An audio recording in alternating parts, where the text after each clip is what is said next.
My mom told me not to talk to strangers on the internet, but I'm glad I didn't listen. We are the Certified Noonas, your sisters in the love of Asian entertainment. Hi, I'm Amanda. I'm Jessie. I'm Natalia. And I'm Sky. And oh boy, do we have an exciting episode for you tonight, because so excited. It's been years in the making. Wore down. We got them into the fold. We brought them into the cultural phenomenon, the reset of their lives. They're now in a new stage of their lives. Because we've now, everyone... This is 16 years later. Well, it came out in 2019, so this was a pandemic later. Finally, everyone on this podcast has watched The Untamed. And we're going to talk about it! So excited. Okay, The Untamed. Iconic, obsessive. So Jessie binged it in 5 freaking days. Yes. I did. I mean, to be fair, like, there really was the, oh my god, we're recording on Thursday to get this done kind of angle to it, but I did enjoy it. Mm-hmm. Should I have watched like 15 episodes in one day because of my health? No. But that's, sometimes that's what we do for love, I'm okay. I'm okay with having binged it in that time. Whereas I started it back, I was looking at the tweet, I think it was like May 19th or something. Like, you had like it was good, nearly like, a month, schedule. But I had some break. Like, I wasn't consistent necessarily, because just life stuff. So, like, because I needed to start, I knew it was 50 episodes. Like, I was like, I gotta start hacking away at it. But I did. I wish I could have binged it more. I really would have enjoyed being able to sit down with it more. And I think, for me, I didn't struggle with the beginning. I think because I was having to break it up so much, that didn't help my vibes with it, I guess. You know what I'm saying? Like, as far as... I just want you to sit here and imagine me in 2019 watching it as it was airing. It was airing? Oh, God. So did you start, like, first episode airing? No, it was like 10 episodes in when I first started watching it. And were they, like, doing the thing where they were delaying it as well? It was like, like the Vicky or whatever. Yeah. And, someone was, I forget who, it was probably Ricky, I'm gonna be honest, was like, Natalia, you're gonna love this. You're gonna love this. Like, then someone was like, "Oh, here's a fan translation of the novel," because at that time the novels were not translated into English. Mm-hmm. So I was like, I remember that. So, like, the temptation to like not read it before watching, like. So what did you choose? I didn't. I was good, and then I read it after, and now it has an official translation, and officially. I know, and they're like everywhere. Like you go to Barnes and Noble, and they're sitting on the shelf with. This is like the thing that like I hate, that I procrastinated so long to watching it, because I like, it would be nice to have like come into this episode having also read it as well, but there's no way I was gonna read it. Like I stopped watching on Monday, too. And we're like I don't know if you could sense Thursday. from the show. The book is pretty long. Like, so there's a lot going on, there's a lot of story. Well, and same thing with, like, I mean, just now, through the grapevine, I finished watching it 2 hours ago, okay? So, like, I have not had time to do anything else with it.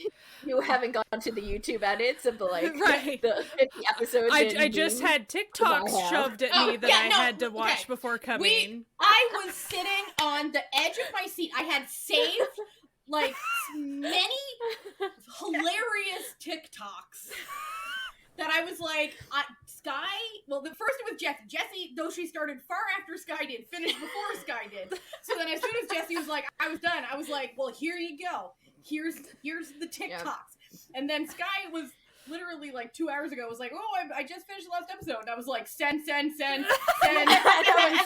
I've been getting Untamed like videos too, so I've been sending them to Natalia, and I was like, send that to Sky now.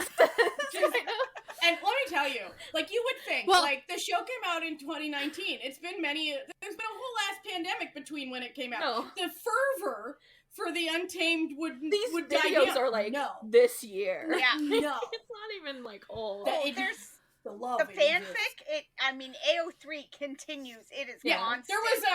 There was like a graphic that like one of those moving graphics that I saw on TikTok recently, where they'll show like the amount of something, and it'll be like moving lines to show how things like overtake each other. Mm-hmm. And one was like fix on AO3 since it's like inception, and it was like up till like 2018, like I think it was like, you know, we had like One Direction, like Harry Potter, something, and all of a sudden 2019, you see this little bar just rapidly, rapidly, and just staying at the top, and it's the Untamed. It's just like, whoa, like, nope. No, smoked the competition. Just, like, if I would have had time, so word through the grapevine is that the animated version is on Viki. Yeah. So like, if I had had more time, I would have probably at least gone and glanced at that a little bit because it looks cute. But I still haven't watched the animated totally version. forgot about that. So yeah, like, Viki just just released their added, animated just- side. okay. Yeah. like it Like, wasn't maybe like yesterday or the day No, but before. like I like, thought that really was even a like, thing. Yeah. So because I would have. I went and I checked out because like I watched not quite with Natalia. Like I think I picked it up when it was maybe about halfway out, and I started watching it then. But like, it's been a while, right? So I'm like, okay, I'm gonna go. And what I decided to do was I went in and there's the special version or whatever, which is only like 20 episodes long and is told all in time order. So it starts when it starts and then it goes. It's a little deceptive. It's not actually that much shorter because I think in the regular version the episodes are like 45, 50 minutes long, something like that. They're like 40 minutes, yeah. They're like take out those an hour and 10 minutes. Oh, okay, yeah. So they haven't actually cut it in half. They just tricked you into thinking they have. But yeah, I didn't watch all of it, but I started watching it. And then my son was like, "Hey, didn't you watch this show before? I remember these like zombie Hey son, hey son, mind your business. Mind your business." Well, no, he was totally into it. So move along. Oh, son, he was move into it. along. yeah, like I did not wind up binging it because he wants to watch it. Oh, right? yeah. So I'm At like, one okay, point, well, I was like at my mom's house watching it, and I had it on. I had like cast it to the TV, and I was watching it, and mom was just walking by. Okay, she was not watching it with me. She was just walking by, and Zhao Zhan, the guy who plays the main character, Wei Wuxian, was like on doing whatever he's doing on the screen, and my mom literally stops in her tracks. Okay, this is a classic Mama Joe story, and stares at the TV for a good 30 seconds, and then she turns to me and she goes, "That is the most beautiful man I have ever seen in my life." And I was like, right? Right? you are not wrong.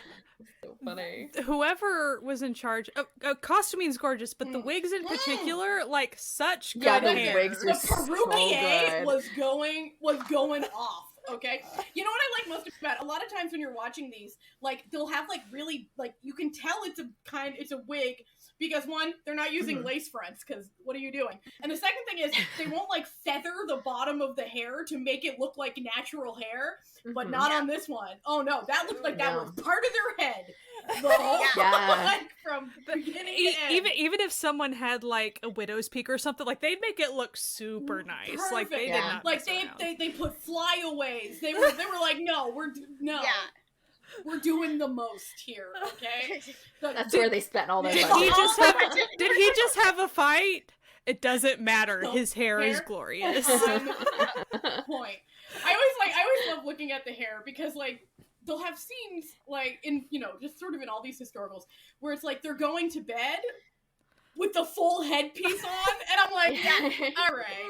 But what I gotta give the Untamed props for in the third chunk of the show where they're back in the present day for the story, whenever like the Lan Zhan's character, so Wang Yibo's character, is like inside with just Wei Wuxian, his hair is just down in a simple ponytail. Yeah. And then when he leaves the house, then he has like the full headpiece. So it's like they thought about it.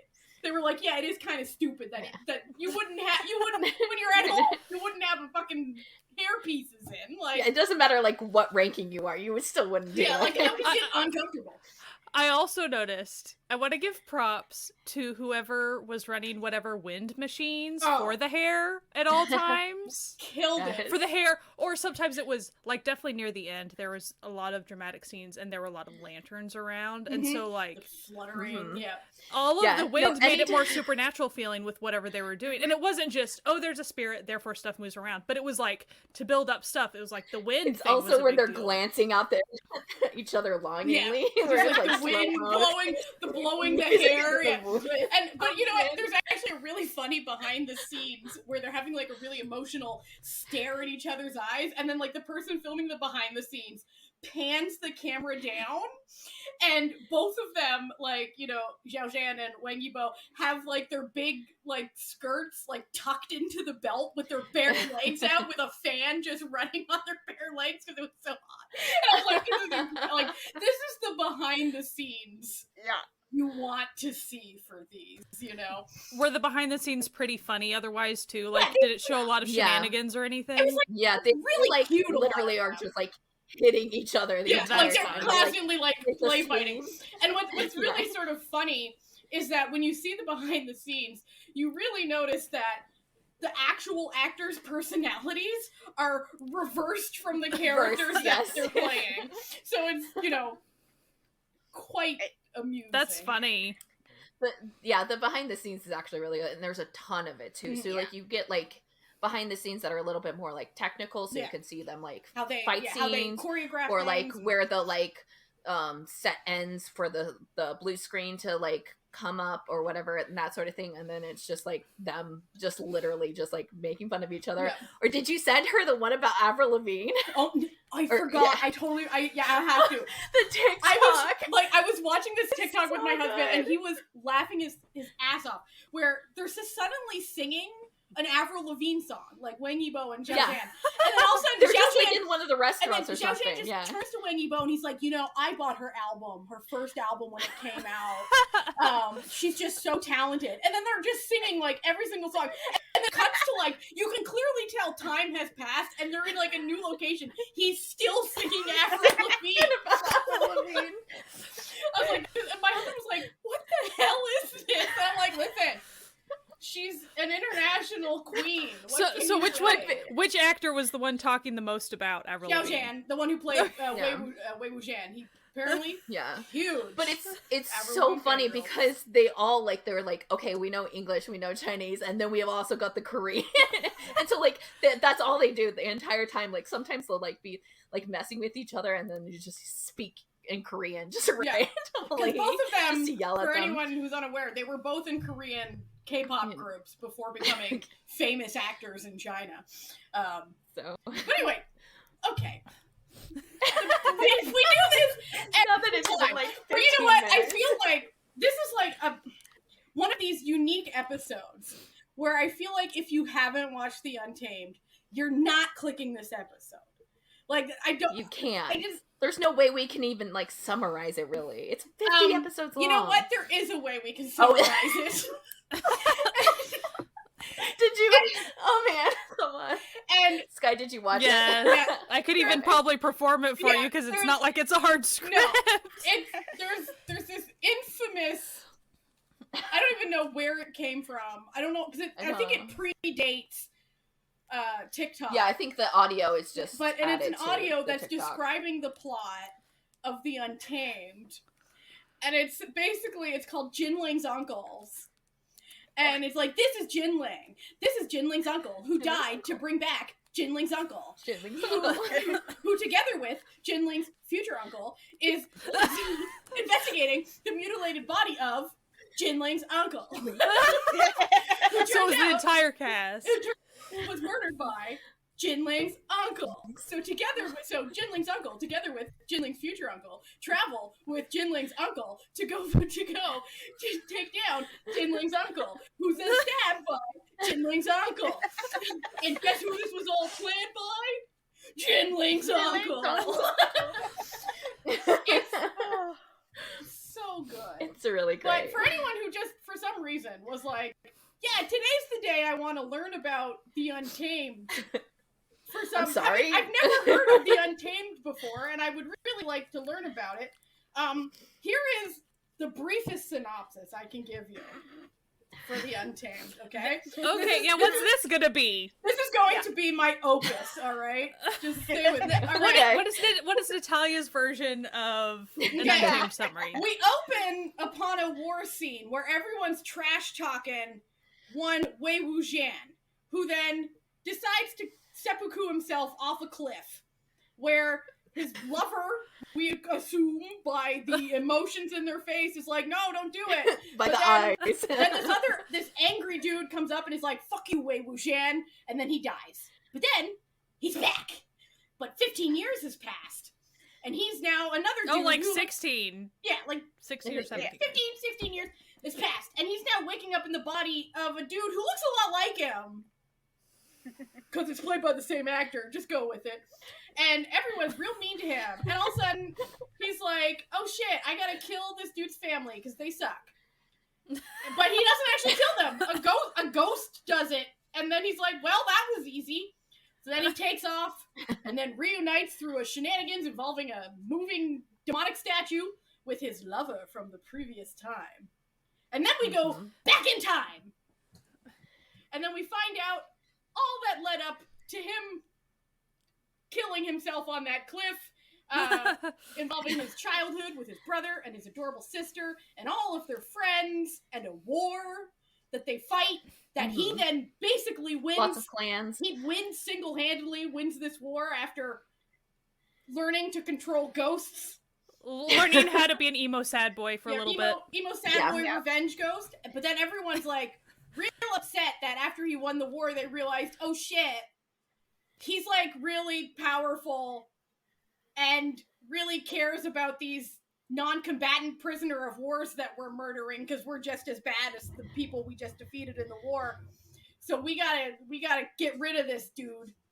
So then all sorts of shenanigans happen, and that's how he dies. But now they're investigating this ghost that killed his whole family of this body that he took over. Meanwhile, his brother's back and with a vengeance and wants him dead. And then they go to a creepy little town with a bunch of teenagers where they learn a sad story of a psychopath who's in love with one half of a beautiful gay couple, a tragic Romeo and Juliet gay couple with a blind girl. And then you find out then they move on. Everyone dies there, so they move on. Have you pre-written this out? No, this is off the top of my head. I haven't pre-written. I got nothing. No pre-written, just off the dome. You're doing amazing. You're doing very well, yeah. I think I'm getting all the salient points. They then end up at his ex-brother-in-law's place, where his half-brother-in-law is a little shifty, and just a real creepy dude, and they're like, I think that he's Bad News Bears. But then they're all like, that's Wei Wuxian! He's back from the dead, that motherfucker! We should kill him! And his boyfriend Lanjian is like, not on my watch. So meanwhile, those two and their little undead friend, when they take off, and then they end up back at their old crib, which is now, like, possessed by, like, evil zombies. Okay? And he's like, yo, I'm not the one making these zombies. You can't blame all your problems on Wei Wuxian anymore. And then they end up at this temple where Creepy Dude and Creepy Dude's boyfriend, who's also his boyfriend's brother, is like, I can't believe you've become evil, Creepy Dude, even though everything you've done this entire show to everyone but me has been awful. How has this happened? And then the ghost kills him. The creepy dude. The ghost, who was also their other boyfriend, kills the creepy dude. And then the ghost's brother was like, it was me all along. And that is the Untamed. Yep. And then no. And then they were dads. They were dads. Oh yeah, right. And they also had a kid this whole time. But that's neither. They adopted a child along the way. That's neither here nor there. There's also bunnies. There's bunnies. You know, it's a thing. And there's a donkey. Like but that's essentially the plot of the Untamed. You did a very good job. Like, anyone listening She's to been this, waiting for this episode. anyone listening to this who has not seen The Untamed just said, sounds like someone who was supposed to do a book report and didn't do it, so they made up a book. Just on No. spot. I didn't make up this book. This is the actual plot of The Untamed. There's true. obviously a little more to it. But that's essentially the plot. And it is being Chef Chinese. It's obvious that all the boyfriends are boyfriends, but it's not. Apparently not as obvious as most of us found it to be, because there are entire think pieces out there in the world about how, this is such a great show because every girl loves it because she can watch it and insert herself because all the guys are single, and you're just sitting here. It's like, we're no, gay, Harold. Sure. Sure, Jen. I'm just sitting there, and I'm just like, that's not why the girlies like it. Okay, No. That's not, because you look at it from the outside. If you didn't realize that this is actually a tragic love story spanning a good 20 years, if you don't realize that, then you're like, why are all these women into this pensive supernatural martial arts television shit? I don't get it. If you're missing all of the not subtle, okay, It's not subtle at all. subtle sexual tension and clearly romantic plot points, you're just like, I don't understand why all these women love this sword and sorcery and shit. That's not usually marketed to women. The actors knew what they were filming too. Sometimes Everyone. The makeup artist, the costume artist. Everyone. Everyone. The amount of eyebrow wiggles. Basically here, read these pages out of the book. In the book, you guys would bang after this scene, so make it look like that. Tension. And it's there's all these little very not subtle clues where it's just if you're gonna tell me that they're just friends, you're fucking delusional. He trips and falls on him and then stays there for a bit. Or it's there's an expression in a euphemism for gay men was a cut sleeve, and there's literally a part where he's jokingly making a scissor fingers and pulling on the other dude's shirt shirt sleeve. Come on. And then just clearly that the one of them only smiles for one person and one ever. person alone. This man was willing. Okay, Lanjan, the character, doesn't like anyone. Okay, No. He has no time for any people except for 3 people in his life. One, his brother, who is just the sweetest man. He is a very sweet man. The most understanding, naive man you've ever met. Real academic type, very caring. The second one is his boyfriend, Wei Wuxian. And the third one is Wei Wuxian's adopted kid, who he literally escaped prison to go save and bring home to adopt himself. And then he's just you're just would only bros, after refusing to They're just besties. if they were just friends, would he have refused to denounce him after the whole him jumping off the cliff and getting whipped and going to prison for 3 years? Yeah, the whipping. Yeah. Sat there for 300 whippings. Really? Just Really? Yeah, especially when you have the personality type and you're raised in an environment where following the rules was the thing to do. Yeah. His only personality before this was rule following. Yeah, no. I can't drink alcohol. Drink. He's saying it gives me that one. Sure, okay. Yeah. I think one of my favorite scenes about that is when they have all the teenagers, a bunch of them who are from his clan, and they're all in the hotel, and they're Handgun Jr., but they all have multiple names. He's he's here. And then he walks up to the innkeeper, he's I would like some alcohol, please. And all of them are just And he does not care. And he's just what are you all looking at? Back to your own business. My favorite one is when he was with his brother. They're sitting there and the brother's yeah, he's pretty cool, right? I really like him, He seems like a nice he's really guy. great He's to gonna have be a good around. friend for you. You guys, you guys seem like equals, like you're a match. Yeah. Like you're really good together. No, I gotta be honest. In the book, the brother and the evil dude are not actually explicitly lovers, but I don't think anyone told that to the two actors. Like, we want to be part of this. Because they were even more unsubtle than the main leads. From square one. Oh my gosh. First meeting, their hands just like oddly caressing around that box. Like, favorite is like watching some of the background characters during scenes that are like obviously supposed to be they're literally doing Jim Halpert. It's like they're literally like staring into the camera, like especially like the two Land's uncle, who's like the head of their clan, who's just constantly rolling his eyes anytime he's like, oh god, not this again. Get a room. Oh, this show is so good. And even if you're like not one for secret doomed romances, it's got so much more. It's got murder. It's got intrigue. It's got war. I would like to highlight just for a second the very few women characters in this show are freaking amazing. I wish they had more time. I'm gonna definitely say that. Yeah. But they were awesome. Like, all of it, and they were all awesome in distinctly different ways. Like they all distinctly different and distinctly like part of their clan as well. They didn't try to make them like weirdly like not who they are in their family clan. Like I really enjoyed that.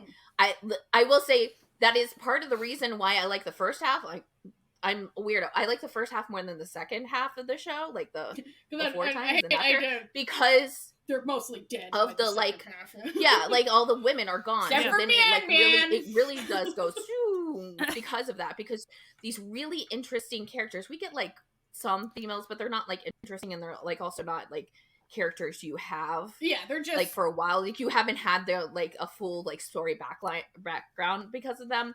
But like, there's the female characters are so good in the first part, and you're like, I just want them throughout the entirety of the show. Like, I understand why things happen, because this show is very much a beat by beat, trope by trope type thing, but like, we could have had some of them stay for that last half. So here was Sky's theory about when Ching, is that how you would say her name? Yeah. It's a Q, so Wenqing? Yeah. Ching, yeah. So Wen Ning's sister. So Wen Ning stays around the whole time, but Wen Ning's sister, Wenqing, the doctor, the awesome doctor chick.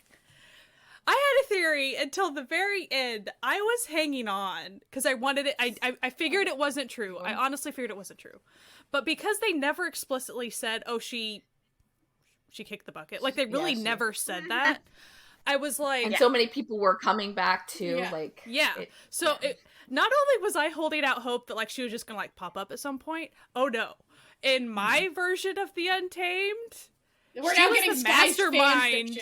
She was the mastermind behind the whole freaking thing, because she was smart. She was smart enough from square one to be doing that type of stuff, and she was used to being like behind the scenes with the Wind Clan and all types of stuff. So like, see, I feel like if she had that, there wouldn't have been a twist, because we'd have been like, oh, okay.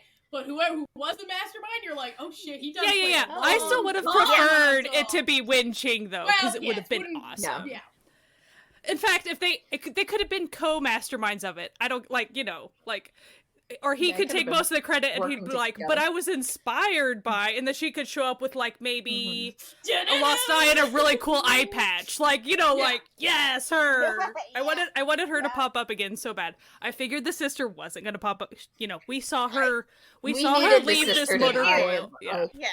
But we needed the unfortunately the sister, for the terms of how his death played out, there was no way that death played out if the sister was still alive. Yeah, absolutely. There's also like, she is the motivation, especially when like you don't have the romantic character having like that issue. Like, you need that like grand thing, and she was going to be that motivation because she was such a treasure to him as in his character, and they had such a great relationship, and they constantly showed that the entire time. What I loved about Yan Li, the sister, which was Wei Wuxian and Jiang Cheng's sister. Listen, anyone listening to this, but anyone who made it 38 minutes into this after my synopsis already has seen the show. So we're just gonna go with that assumption for now. What I love about her is that she refused to accept what other people said that she knew was untrue. And so she would just, but in a very polite, kind way, because she was a polite, kind, gentle person. But when people were trying to be like, oh, Wei Wuxian's not your real brother because he's adopted, and she'd be like, excuse me, he is my real brother that I love. And if you don't think he's my real brother, you can go to hell. All right? Or it's like, Wei Wuxian is a, he's a demon worshiper. And she's like, my brother? No. My brother who I raised from childhood? That brother? Yeah. Are you a demon Because consorter? that's another aspect of her character, like the way she raised. So, like, not only was she sister to them, but like she also had serious mom role, like in their lives. Well, they did. Like, they really didn't have.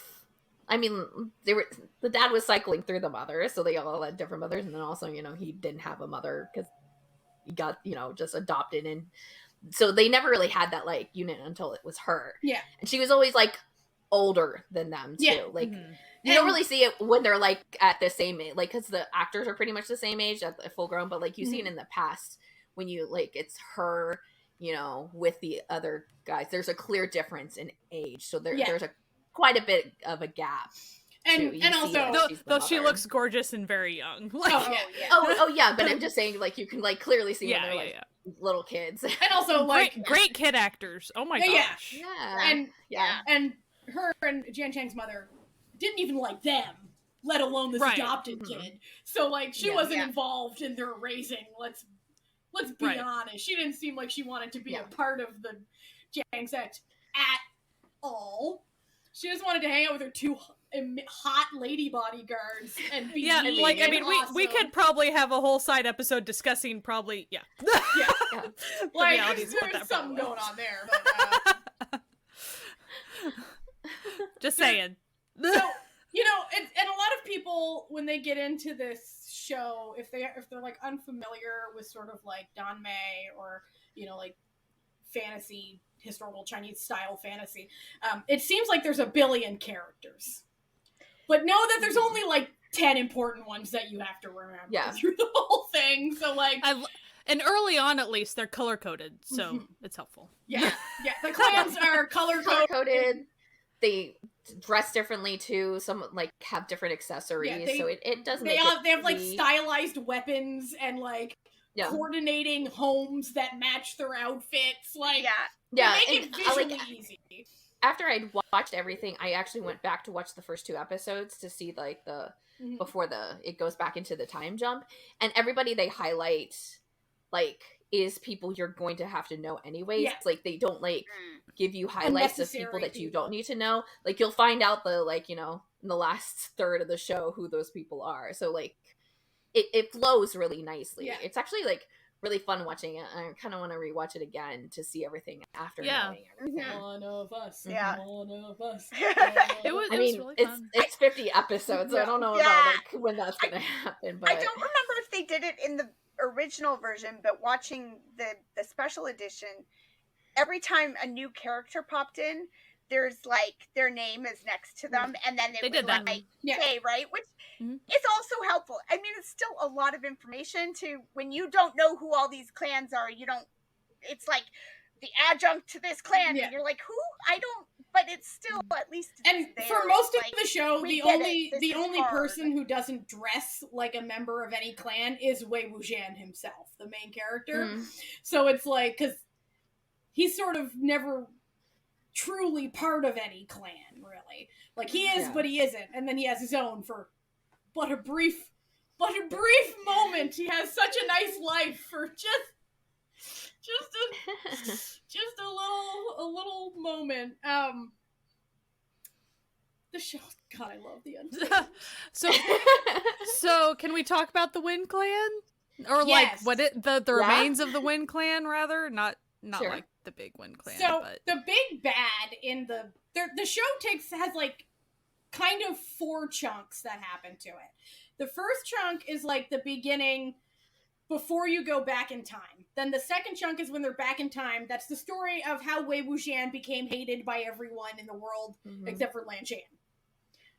And how they all meet, and like Yeah. you kind of get their like sense of like how they're all being raised, because you see the like schooling. Yeah, and then Aspect part of it. 3, you're taken on a little side quest involving this minor villain from part 2 having a way bigger role of shenanigans for this one little side story that happens that is very sad.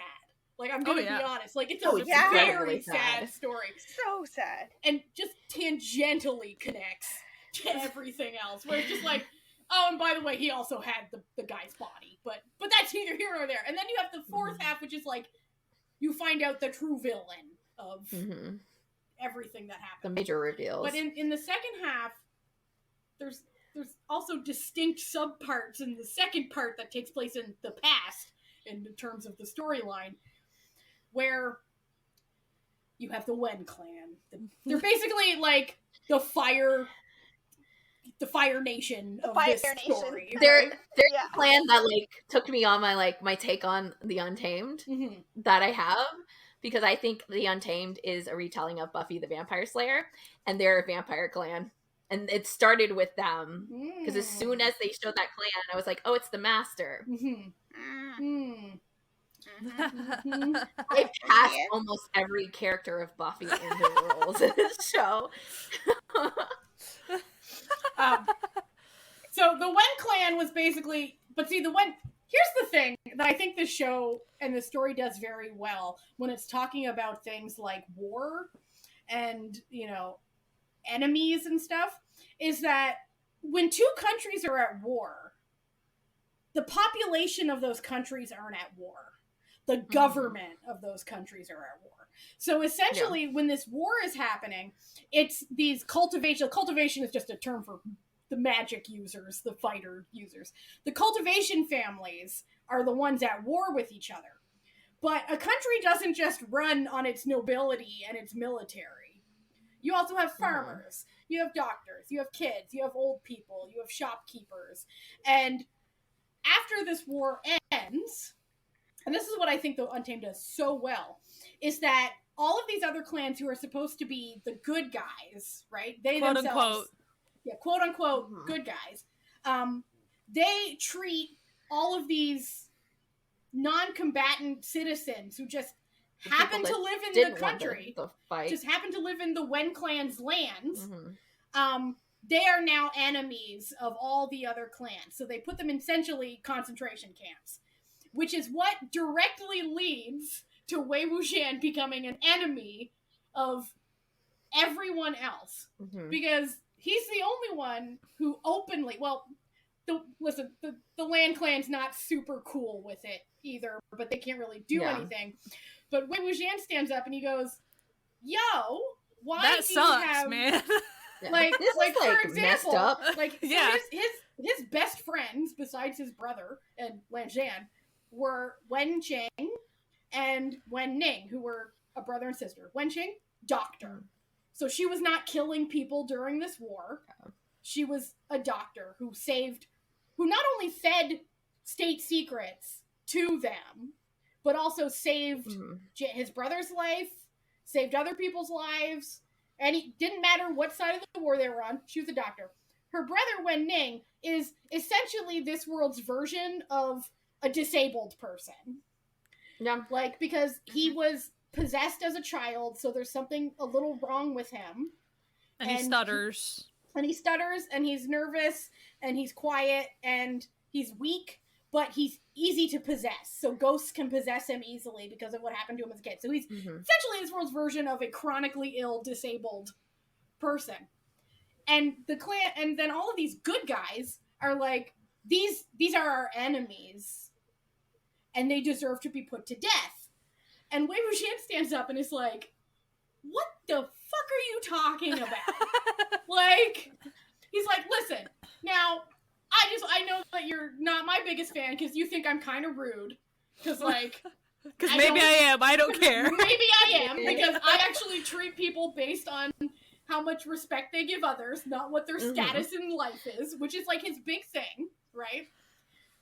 But how can you possibly, he's like, I just did all of it, I came back from the dead, from a fucking ghost-infested nonsense, and I won this war for y'all. Like, almost single-handedly won this war for you to look me in my eyes and tell me two of my best friends, who I know are good people, who were not killing anyone, are enemies and deserve to be put to death?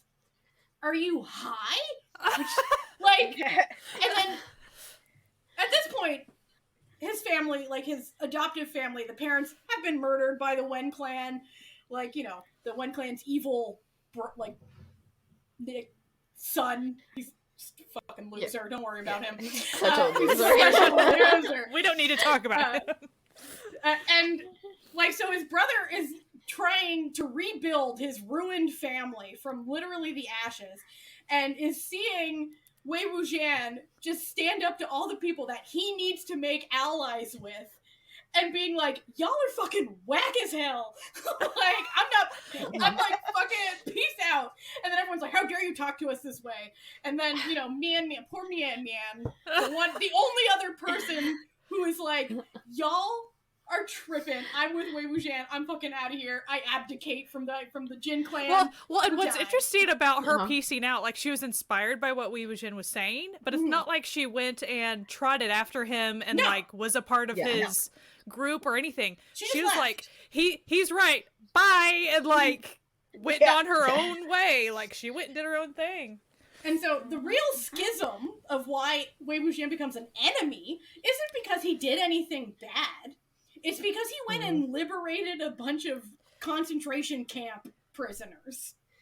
Yeah, and they're like talking about like older people or like children. Farmers, children. Yeah. Like elderly, all people who like sickly. Could do nothing even if you let them free. Like they just wouldn't be able to do anything. And so they go and they live on their haunted mountain, just having a grand time on that haunted mountain. Planting things and making just houses. Just being adorable, selling turnips, just having a really chill, fun time. And then everything goes wrong. Of course it does. Terribly wrong. Everything goes horribly wrong, and he accidentally murders his brother-in-law, but not really. He didn't do it. Yeah. No, he didn't do it. But it looks like he did, so he did set up. Yeah. So, but you know my favorite part about everyone hating Wei Wuxian is when he comes back and he sees all the paintings of the ugly Wei Wuxian, and he's like, you can call me evil, you can call me despicable, you can make up all sorts of shit I did, but this ugly ass picture ain't me.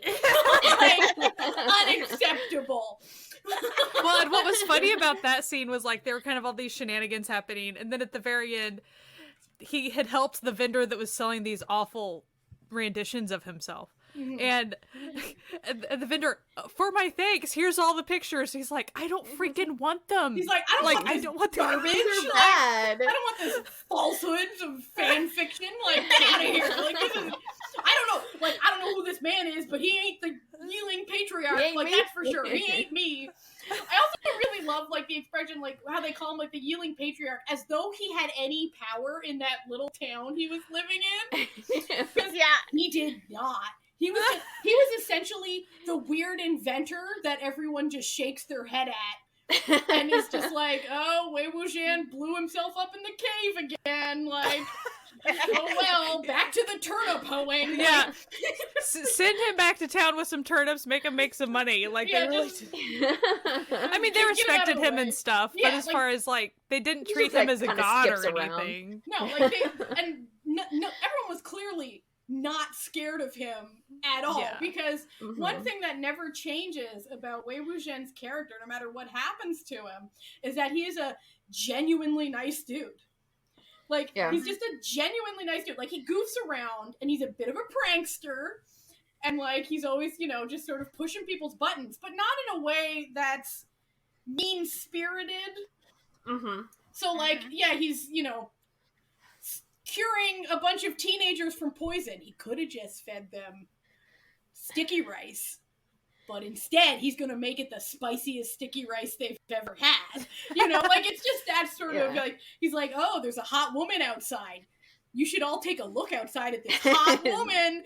And then all the teenage boys go to look outside. It's a creepy ghost with blood dripping out of her eyes. Like, you know, it's that sort of shenanigans. And he does that, like, even after everything. Like, even after all these, like, kind of really bad things start to happen. Like, he's losing his family, he's losing his friends, he's losing his life. Like, his life is literally turned upside down. And while the show does a really good job at portraying him as, like, dark in the way, like, of sadness, he's still got this little brightness to him as well. It's just like you can just see when, like, that light has kind of gone out after all like that's happened. And they gave him even kind of there are a few episodes there in the early middle, whatever, where he was PTSD from being 3 months in hell, like, essentially. Like, who wouldn't be a little bit more dreary than usual? And I find, like, it really contrasts him with, like, there's two other characters that, like, really contrast with him that he has a similar life to. And it shows, like, that you choose how to be after trauma. Because, like, you know, so you have, like, two characters. You have Guan Yao, who's the villain of the show. The half-brother of... His half-brother-in-law who's evil. The dude with the hat. The only person wearing a hat. The only guy wearing a hat. The mom. And the dimples. The evil dimples. The evil dimples. And then you also have Zhu Yang, who's the psychopath who's in love with the two boyfriends. Mr. Smirky Pants. Who also has dimples. They got evil dimples. They're the evil dimple line. That's what they do. So, like, Zhao Zhan, his parents died when he was little, and he lived on the streets, and he was essentially homeless, like, fighting dogs for food, until his, like, mom's friend found him and said, you're coming with me. But he still was a kind person, where you have, and, you know, he was abused by other people, and he was abused by his adoptive mother, who just fucking hated him their whole life, and all this. But he's still a kind, loving person. Then you have Zhu Yang, who was abused by his family, who was like, well, I'm just gonna murder you. Yep. And I'm gonna murder anyone who, like, says anything mean about me. Because... And their whole clan. Yeah, because that's a good solution to my problem. And then you have Jin Guanyao, who's, like, sort of a lesser version of that, where he's like, yeah, I am gonna murder you, but I'm not gonna make it as obvious. But, like, then their solution to everything that happens to them is to become bitter and seek revenge, and to become cruel people. Whereas Wei Wuxian is the contrast to this, where everything bad that happens to him, it's like he treats it as an opportunity to make someone else's life better. And it's lovely. It's actually lovely that is... he's not like some anti-hero that everyone in the show paints him out to be. He's literally just that guy, you know? And I think that's, like, something that really resonates with me, and I'm sure a lot of other people. And then, because that's who he is, as annoying and prankstery and shenanigan-filled as he is, you see exactly why someone like Lan Zhan would fall in love with him. Yeah. Because Lan Zhan's life also kind of sucked, but in, like, a very rigid, conservative parent sort of way. Yeah, he kind of had, like, the best possible, way. He's very repressed.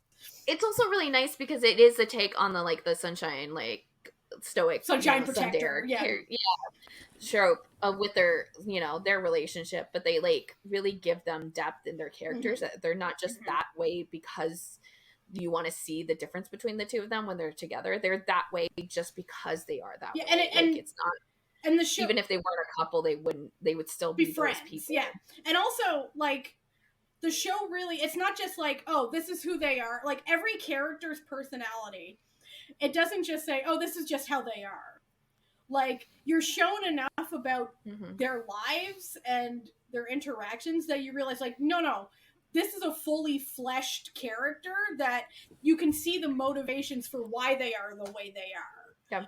And even a lot of the smaller, or the characters that don't get as much screen time, but like the secondary characters and the tertiary characters, all of them, in order to show their personalities or whatever, they pretty much were given choices to show the personality. Like, it wasn't describe this person or have them act a certain way. It was often, even the, like, smaller characters, like Mian Mian. How much screen time did she get? Not much, right? Mm-hmm. But each time you saw her, she was making, like, about 7 different decisions that fleshed out exactly who she was in the very tiny bit of screen time that you had with her. Yeah. And it was that way with all of them. And I think that's a big part of why, like, the fan fiction is such a huge thing, is because the characters are so good. Well fleshed out. That you just don't want to leave the characters behind. So you don't want to end them. Want to spend time. And like Mian Mian, she has so little screen time, but I don't think I've read a single fanfic where she's not in it. Yeah. Like, she's in every one. She's often so-and-so's best friend. She's so-and-so's girlfriend. She's whatever. But she's, like, in every fanfic because everybody loves her. Because she did so much. She had so much with so little, like, time on screen.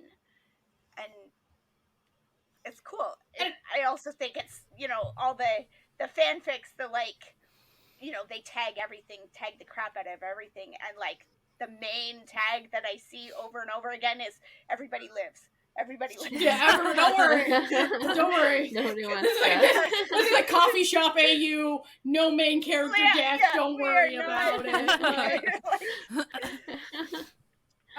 Okay, before we get too much into characters, because I can go at depths, and I will, I think that it's now time. Before we started recording, Jessie and I were just sort of joking around that we should... And Amanda. Oh yeah, Amanda was there too. Sorry, Amanda, you were there too. Joking around that we should all try to guess who we think everyone's favorite character. Which is very funny. Because you can't see it. We currently have subtitles on our screens right now with our cameras, and so it's pretty obvious maybe, with a couple like, of them. Skies is going to be, like, easy, but... Maybe. I think for one of us it's going to be pretty obvious who I think their favorite character is. So, all right. Let's start with our Mac Day. Sky, I have a sneaking suspicion. I mean, but I think we had sneaking suspicions before she ever even started it. The backstory to this is when Sky was like, okay, I'm starting the Untamed, I said to her, I can't wait for you to meet Wending. I can't wait. You're gonna love him. And then as soon as he showed up, she messaged me and she goes, oh my god, this one guy is such a cute little bean. I love him. And I'm like, Wending? I know. So I have, and currently, though this is an audio podcast, but we're on video chatting, she has underneath her username, it says Wending wrapped in bubble wrap. So that's, I don't know. Sky, rebuttal, is it someone else? Oh, I mean, I have a lot of favorite characters. I really, really, really do. I enjoyed Wending, though, every time he popped up. Like, but even all of his motivations and stuff, like, I really just enjoyed how he would be the motivation for his sister. Like, those types of... I'm a sucker for the... Sweet, kind cuties. Sweet, kind person. Honestly, he also was in need quite often. But then he also was able to become powerful on some level. So, like, he was able to do a lot of things despite the fact that he was a secondary character. I thought it was nice that his character even had, like, all these rumors, just, you know, Ghost General, this, that. Because, like, the first time you see him, he's a scary dude. Like, as far you don't know if he's gonna be, like, in the really terrible person. You know, in the quote-unquote present, like, whatever you want to call it. You know, when people know he's Ghost General at that point. Like, scary dude. But, I really did appreciate just with the plot, like he's pretty integral with a lot of aspects of the plot. Like he's a good mover of plot, definitely. And I also really love how, you know, we were talking about character motivations, that his motivation is gratitude, where people that he's grateful to, mostly Wei Wuxian. Let's be honest, Wei Wuxian does a lot for Wen Ning in the course of the show. From the moment they meet, he's the only one who's kind to him because they're from like the enemy clan, and Wei Wuxian's the only one's like, nah, you seem like a cool dude, like let's hang out. But he's also the only one who like actually like respects him and his like powers, like or his not his powers, but just his fighting skills. Yeah, his ability. Like, he's the one. He's like, oh no, he's really great at shooting. Like he's great at it. We should just like which is go out funny and do that. Like because Wei Wuxian is far better at shooting than he is, but that doesn't matter to him. He's still gonna, talk him up and be like, no, he's a nice guy. Well, but like he's better. Like he was better than comparatively that everybody was like, oh, that guy. He's just the weirdo guy. Like he doesn't have any, and he's like legitimately not like terrible. Like he's not. He's good at it. It's just he's nervous and like. What's the word I'm looking for? And his sister does like kind of like coddle him a bit more because he was because he's technically chronically ill. So, but also a big aspect, like so when I say Wen Ning's my favorite character, I really enjoyed Wen Qing too. So like the sibling couple and the fact that she always ended up having to because of the environment that they were raised in with a clan that they kind of got. They were part of like a sub-clan. It was a whole thing. They were distant relatives. Yeah, to where she kind of got drug into having to deal with the main bad dude at the time. And she had to keep doing things. You could tell some of the things she didn't want to do, but it was always to protect her brother. It was because the bad dude would keep threatening, if you don't do this thing, I'm gonna just... Yeah, like this. I'm gonna make his life hell, as if his life isn't already difficult. Like, So, just I already enjoyed the sibling characters and stuff, but then I really enjoyed when they were, after Wei Wuxian like took the refugees essentially to burial mounds and like tried to make a new clan just to exist. That he was just trying to help them exist, and that was all sweet. And then you saw more of Wen Qing being like you got to see more of her soft personality because you hadn't gotten to see that before. She didn't get to be very nurturing. She was busy surviving, so you got to see how she would be very sisterly with Wei Wuxian. Sometimes out of gratitude, but sometimes it seriously there was a kinship there, and it was very sisterly. It was very cute. I think it's funny to think about the people that see if they see this through like a heterosexual lens, I'm sure they think that like... Oh, absolutely. But no. Wen Qing probably... No, that like it was a sister thing. Like... Absolutely not. Absolutely not. Yeah. But, so yes, Wen Ning wrapped in bubble wrap just because... He cracked me, like, stuff would be going on later in the show, and all of a sudden, it's like, oh, there's, like, growling, and then here comes Wen Ning popping out of these bushes with, like, weeds all over him, because he was trying to camouflage himself and scare people. And then they're like, what have you been doing, man? And it's like just hanging out, and then they figured out, you've been clearing the way. You've been knocking out all the zombie puppet people. So like you've been busy, haven't you? He's like, maybe. Like, and he would never toot his own horn. He would just do his stuff. So yeah. And the amount of scenes where it would be like Lan Zhan and Wei Wuxian like talking about something, and then you just see like Wen Ning like trying to like run and hide in the background so like Lan Zhan wouldn't see him was chef's kiss. And he was always the third wheel, but he was a nice silent third wheel and just let them do their thing. Yeah, he was just, Your friend Steve. You just row the boat, like just look away while they're like snuggling on the boat. Just be like, yeah, I'm tuning out. I'm tuning out. I'm just doing my own thing. You two do you. And he really tried to give them space. Like, there were sometimes he'd be like, I'll just go over here. Like, I'll just go do something else. It's kind of like, I always thought it was funny that he was kind of in tune to that, too. Like, he knew what was up. But, and then even, I don't know, they gave him a lot of screen time. I had a lot of fun with that character. So, for not being one of the main, the main characters of stuff. Yeah. But, he was really fun. And then, I don't know, at the end, he's like, I'm gonna go try to, like, build a memorial and, like, have life, and I'm gonna go try to do my own thing now. And that was kind of the thing. I think a lot of they made it feel like within all of the story that a lot of the outsiders assumed that Wei Wuxian was like controlling Wen Ning, like at every turn, pretty much his slave, like just all types of stuff, and that's never the dynamics that they had. Yeah. They were genuinely friends, like... right? Now, as far as could he control it, like anyway, it was all a thing, but it was a thing. So yeah, Wen Ning, I guess he's my favorite. I guess I can admit you guessed after you just like talked about him so fondly with a sparkle in your eye. Yeah. Now, I feel like, I think Sky knows the answer because I had this whole rant on a chat with her. So, Sky, shush, you don't get to guess. Okay. But I think I might know. Well, because you said something, so like about a specific character to me. So like, okay. Okay. So All right. I don't know. Who would Natalia's favorite character in the Untamed be? Ooh. Do I pick what I don't know. All right, Amanda, what do you think? Amanda says something first, and then I'll... I've been harassing Amanda about the Untamed for years, so... I feel like, I mean... I want to say Wei Wuxian, just because...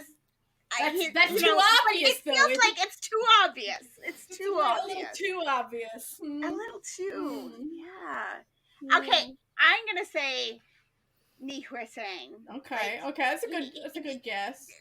He's pretty... Which one is that one? I'm terrible with Mr. names. I don't know. Terrible. Mr. I don't know. The fan. He's the dude with the fans. The mastermind. With the fans. The mastermind of everything. Who looks I like do he's like a not. good mastermind. I do. I mean, and he's so... It's hard for me because I've spent so much time in the fan fictions, and he's such a bonkers little character in most of the fanfics that you're true. like... That's true. You know, he's such a delight.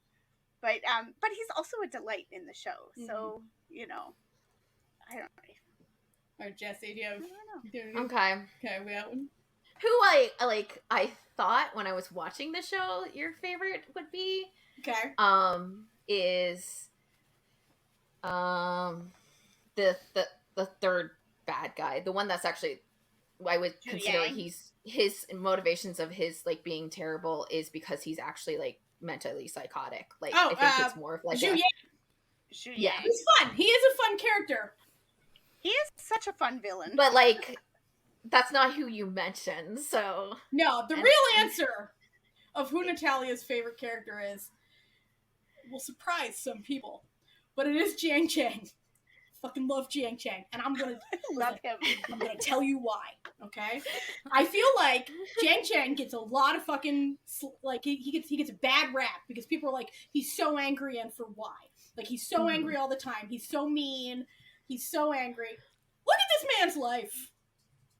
Look at this man's life. Okay, he wanted simple things. He wanted his mom to love him. She did not. He wanted his dad's attention. His dad loved his adopted brother more than him. He wanted a dog. His dad said, no, your adopted brother's scared of dogs because he used to have to fight dogs for food. You can't have a dog anymore. So the only person who ever loved him was his brother that he tried very hard not to resent because his brother was better than him in literally every way you can possibly imagine. Let's be real here. And then his sister who loved both of them very equally. Okay? So he goes, they're going to summer school, and he's like, finally, I'm going to make friends. I'm going to do it. His brother becomes the talk of the town. Everyone's all about Wei Wuxian all the time, and he's like, that's cool because my brother's going to be, like, going to stick with me forever. Friends forever. Nothing can get between the love that my brother and I have. We are bonded forever. He meets the first woman he's not related to in his life. And he's like, oh shit, like, and there is a little bit of a spark between them. Let's all admit this, okay? Yeah, there is. Yes. Like, so he's like, I've got a life plan now. I am going to marry this woman. I'm going to run my clan with my best friend and my brother, and we're going to hang out with our sister, and it's going to be awesome. And then in the span of a month, The girl that he wants to marry becomes an enemy of his entire country. His parents are murdered by distant relatives of the woman he's in love with. His brother gets slaughtered, like horrifically slaughtered. He then gets his magical powers ripped out of him in a violent, horrific way. So he thinks that he will never be able to do anything anymore. He then mysteriously gets his powers back. More on that later. And then his brother just disappears. Okay? His brother disappears, presumed dead. He then has to befriend his brother's pseudo-boyfriend, who he does not like. Okay? There is at no point in the Untamed where Jian Chang and Lan Zhan are friends. Okay? There is no point where they even remotely like each other. None. But he's like, okay, we gotta find out where my brother, if he's dead, we're gonna find him anyway. His brother comes back wrong, okay, and then goes on a murder spree, the only justified murder spree in this entire show, okay? And then suddenly everything, he thinks, okay, it's all gonna be good again. My brother now won the war. We're gonna rebuild our clan. Everything's back on track. And then his brother's like, I would rather hang out with these people I've never met before than do what I promised we were going to do my whole life with you. And, you're on your own, champ. See ya. Which makes it politically difficult for him. Yeah, it makes it politically difficult for him to even associate with his brother, whom he genuinely loves. And then, so time passes where he's just struggling by himself. His sister has now married their high school friend that he thought was a piece of shit. All right, and so he's alone in like the burned husk of their childhood home, and then suddenly he hears that his brother murdered his brother-in-law right when he had a nephew, and then his sister dies right in front of his face. He's now a single dad to his nephew, and his brother dies, and in his mind it was his brother's fault that all this happened, and people are out there saying, why is he so angry all the time? I think he's fucking restrained at this point. Like, he's not mass murdering people like some of these other dudes. He's just doing his best to raise his nephew, and so his nephew's not a piece of shit. He does a pretty good job with his nephew. Like, you can say what you want to say. His nephew turns out to be pretty okay. Good dude.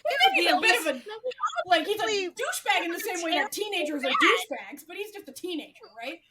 Yeah. But he also knows his, like, parents died really horrifically. Like, he's being told it every single day of his life. Every single day of his life, he's of course he's going to be that. Yeah. And so, Jian Chang is just a dude who was doing his best the whole time. And then, and they don't even let him rest to the end of the show, because in the last 5 episodes, he receives some of the, like, his whole worldview about his life is completely shattered and changed when he finds out the reason his brother was wrong when he came back was because his brother gave him his magical powers so that he would have them. And you're just sitting here like, this man, like, he's left at the end of this show. Jian Chang, there's 2 characters that are left in absolute shambles at the end of the show, and it's Jian Chang and Zhe Jun, Lan Zhan's brother. The 2 brothers of the main characters are left in like their lives ruined at the end of this show. And it's just like, which is why some of my favorite fics is the 2 of them getting together, just because, like, I see the potential, like, some hurt comfort there. I see. Just, you know, a little bit of.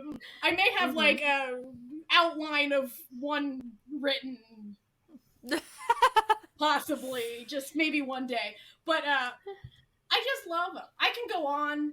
I have a painting of him hanging opposite my bed. In my bedroom. On the other hand, you also love Zhe Jun. Like you love him. Listen, like, so those 2 characters are like your favorites. I don't know, maybe there's something about characters who are just left in absolute shambles while everyone else has to go live good lives. Because, like, everyone else at the end of this show goes on to like presumably they're does all look going on pretty, to, like, like- everything's looking good for everyone else except for Chan and Seo-jun.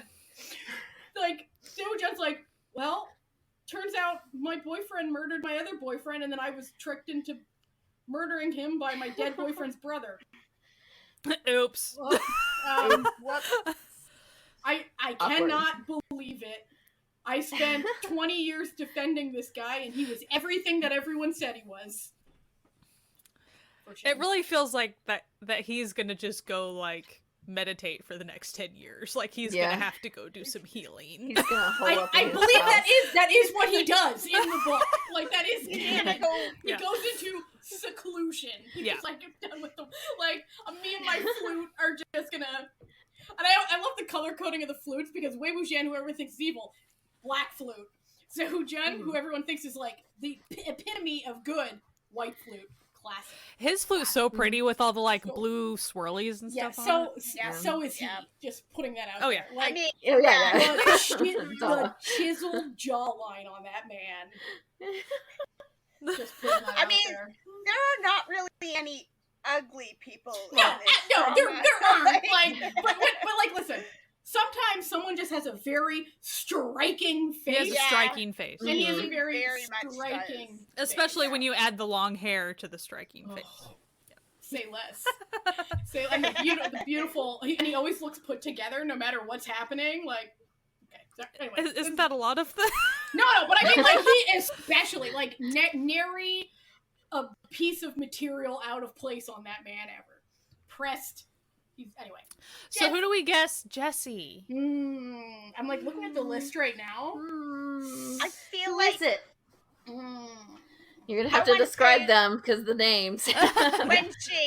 Wenxing, the doctor, the awesome doctor lady, feels like a Jessie character to me. Does feel like a Jessie character. Though I do know that Jessie is very partial to introverted To the characters. dog. Also the dog. Yes, Fairy the dog.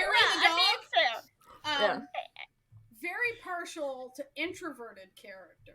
I am. That's very true. Which, like, you know, Lan Zhan is right there.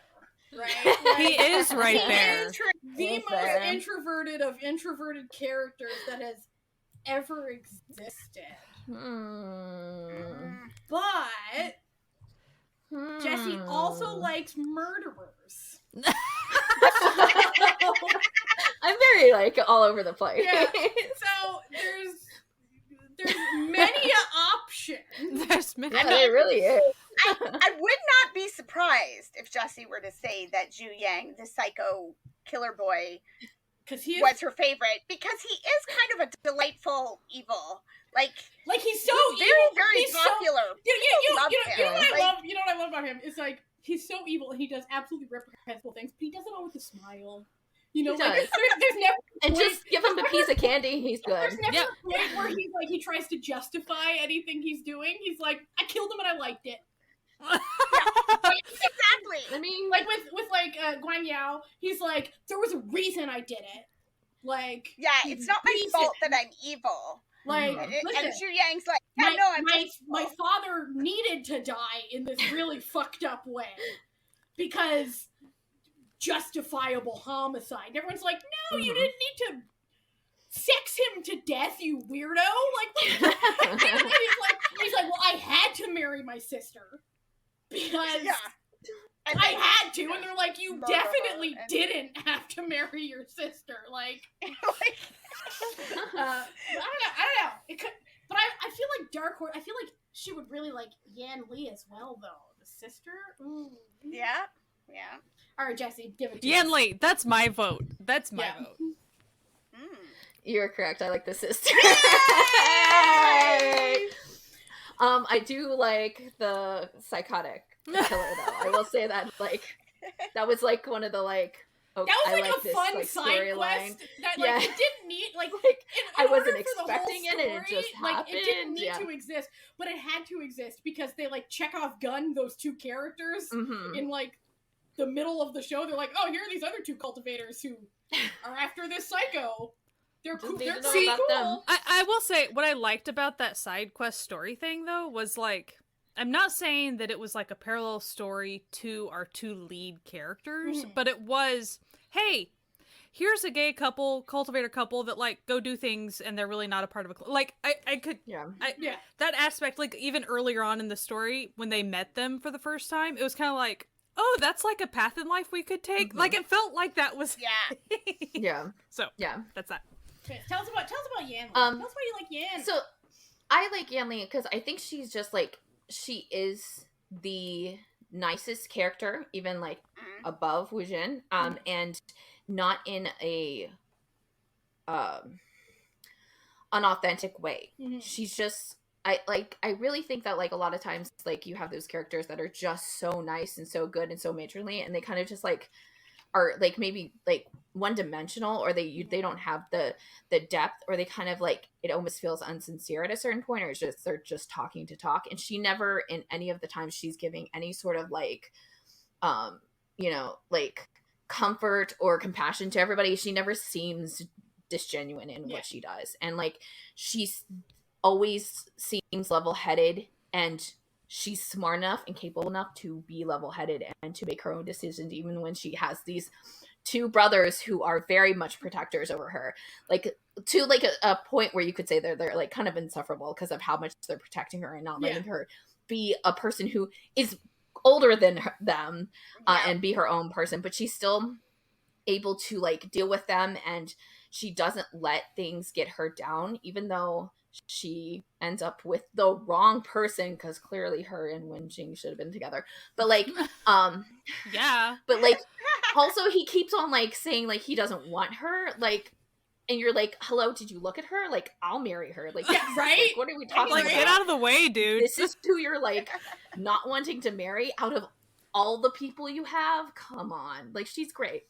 I just think that like they do her character so well, in that she's just so pure and nice, and she's not grating, and she's not like, you're not just like, oh, she's just kind of like pandering to everybody, and she's just nice to be nice. She like genuinely has like a lot of depth, and I think like a lot of her depth is like not even in what she says in her dialogue. It's just the way that she carries herself too, and I think the like the actress does really well with that, because even like, especially in those scenes like when they're like leaving their place because the parents are going to go get attacked, she knows like everything that's going on and stuff. Like there's just like a lot of times where I'm just like, this, she's just so genuinely like good, and like the problem with her is that you know she's going to die. Like there's not a single second in this show that you don't go in and be like, oh, clocked it, she's going to be the one to die and this is going to be the biggest thing. But you still like, they still don't like sideline her because of that. Like they actually and also like it does tell you in the first time you meet Jin Ling that she's dead. But like but when you don't know like characters' names or any of like the like, you're not like actually like kind of like putting that to your brain like in that way. And so I just really like her, even though like I do think that like there are things that they shouldn't have done to her character, and I wish she had longer, because I wish all the females had longer, because I really think that's like one of the worst parts about this show, is that they sideline the female characters way too soon to like just focus on the males. I think with what we get like such a genuinely kind and beautiful person, and she just like emanates that like the entire time that she's on screen, and the way that she makes those brothers who they are, and it's just like it's really great to see. And I do like how they always show like how she's kind in very small ways. Like, for example, like when Jiang Chang sneaks her in to visit Wei Wujian, she makes a point of bringing a bowl of the soup to Wen Ning, who she didn't have to. Like, and so it's just small things like this. And it's just like, I also like it because she clearly clocked Wujian and like the other guy like fully on, and she's like, yes, you can come in and play and help him out. And then the whole like scene where like he's like, have you ever been in love? What do you think about love? And she's like, oh, let's talk about it. Like she's like, tell me more about him. Oh no, okay. So you don't want to the say anything. Individual that you have feelings for. Oh, your friend has a crush, huh? I'm gonna be honest. a very popular pairing is making her a lesbian. I mean, with Wen Chang in the fiction. It's clearly like should be, especially because I think they're like the perfect amount of like opposites, but like still their strength, like they have the same strength. Yeah, strength comes from kindness and love. Yeah, and it's different kindness and love too. It's not the same too. Like I also really like Wen Jing. Like I think she's a great character as well. All right. I also think like Wei Wuxian would not be near the kind character without Yan Li being absolutely the character, the depth of kindness that she is. Yeah. So she is what makes him who he is. And he would have not had the desire or capability to help the Wen clan refugees without her being a part of if his she life. wasn't And if she wasn't, all this wouldn't have happened. Like it really, like he wouldn't have gone with them and like protected as many people as he had, and we wouldn't have like even just like one person living or two people technically living through that slaughter. Like she is the catalyst of things, and I think she is also the reason why, even with the other brother, how he, even though he does let his demons get to him, he doesn't go fully into a dark side, and it's because of her. Yeah. And it's because of how she brought him up, because she brought those two up. And if you even look at, like, you know, the example of, like, when Wei Wuxian gives up his golden core, which is, like, the magical powers inside you, to Jiang Chang, he would not make that choice if he hadn't been raised by her. Those brothers wouldn't have loved each other as much as they did if she didn't exist. Oh, yeah. If she hadn't have been there, they would have had a very different relationship. Like, the stepmother or mother sucks, but like even with the dad, who's like, I think he's fine in like terms of like raising people to be like decent high servants or like you know, like royalty and like, you know, the like kind of ways of like fighting and stuff. He's still not would not have produced those two, right? And I think like they would have come out like, so which I might have been like not as terrible, but like the other brother probably would have been like much worse. Oh yeah, much worse, because even in the part where he like kills him, he's just like kind of stabs the cliff. And, he doesn't mean it. He doesn't actually want to kill him. Yeah. And that wouldn't have happened without a sister like her. Right. And then he only like even swings the sword at him because he's so distraught that his sister just died right in front of him. Yeah. Like, so it wasn't even like genuine and they also anger. They would have slaughtered that like the remnants of that clan like literally the day after they like moved on to a different place, like if it wasn't for how he was brought up. Like, so it like she definitely, even though she's not there for a lot of it, and she, you know, has like 25 episodes and that she's done for the series, she like has this immense impact on everything that's happened. Yeah. All right, Amanda. I think you're a traditionalist. I think you're going with Wei Wuxian. Just putting this out there. Just sticking it there. I think that's the one. Let me think. I have my. I feel like Sky's like trying to look into my soul. No. I'm staring at a list of characters, which I'm staring on my drama list. So these people look nothing like what they are in the show. My list is my Buffy list. So like, if like I just look for the character, I'm like, okay.